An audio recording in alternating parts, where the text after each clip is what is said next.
September is Tourism Month and thousands of tourists flock to Namaqualand in the Northern Cape every year to experience the bloom of the Namaqualand daisies. Now, it certainly is a bucket list item for many international and local tourists, including yours truly. But let's cross now to reporter Ulrich Hendriks, who's chasing flowers in Springbok in the Northern Cape. Ulrich, you know, I had made a resolution that I was going to do the Namaqualand daisies this year, but life happened. But I can only imagine what a beautiful carpet has sprung up there. Hi, good morning, Sakina. Well, you are missing out. Since we were here last week from Alexander Bay up to about Agnes and to Pofadder, and it's just carpets and carpets of yellow, purple, orange and white. Quite a good flower season.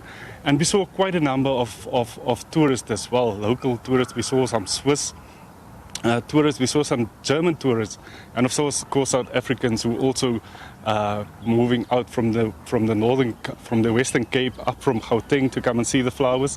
And yeah, they're having a great time. But let's talk to one of the tour guides and a guest house owner, Konrad Stein. Konrad, tell us, you know, every year it's a bit different, a little bit more rain, too much rain, and then you get you know, a good or bad flower season. How was it this year? Well, this year is quite comparable to about 2 years ago when we had a super bloom. So, absolutely fantastic season. About a radius of 100, 120 kilometers, good flowers everywhere. So, and the quantity of people, unbelievable. So, yeah, very, very good year.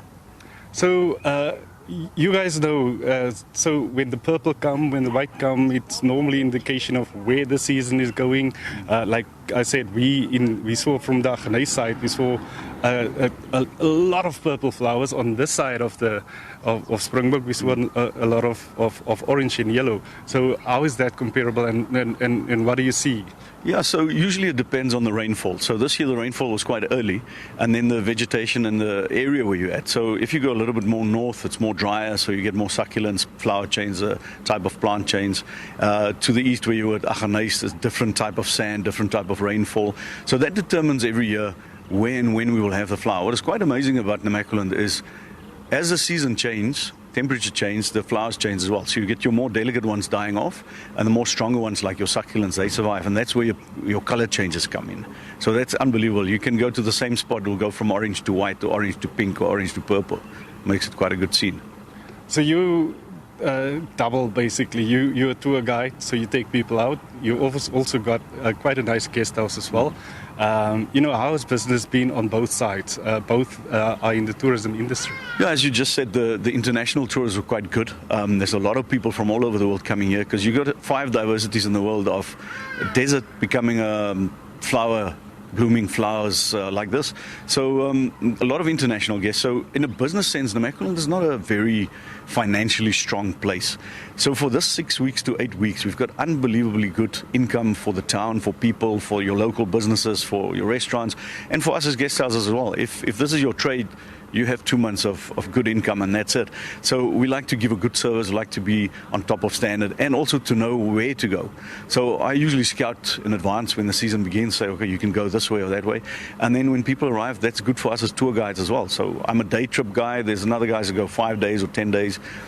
Now, for us doing that as a business, unbelievable. The season was good for us.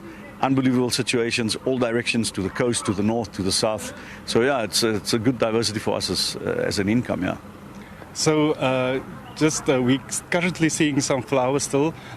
You know, for people who are seeing this and thinking, I actually want to go. How long more or less do they still have?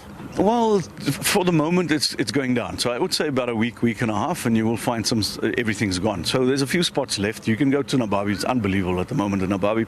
The surprising factor that most people don't go to is the Heritage Park, the Richtersveld Heritage Park, from Ekstensfontein down to Helspas to Vuilsdrift. There's a lot of flowers at the moment still. Otherwise, it's going down. You can see some flowers in the Kamiesberg mountain areas, Pedros Kloof, Kamieskroon, Grootvallei Farm, Skilpad. But you have about a week and a half left, then this should be done. Thank you very much, Conrad Stein, of course, a tour guide and guest house owner, of course, saying that you've got about a week to go. I don't know if you can still make it, Sakina, but if you can't, there's always next year, right? Ah, indeed. And, you know, it's just one of those, as you said, one of the wonders of the world where the desert turns into this blooming field.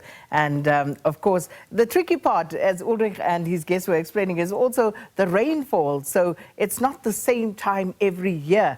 And, of course, then, as they said, there's still a week. If you can make it, you still have a week to catch some of that splendor.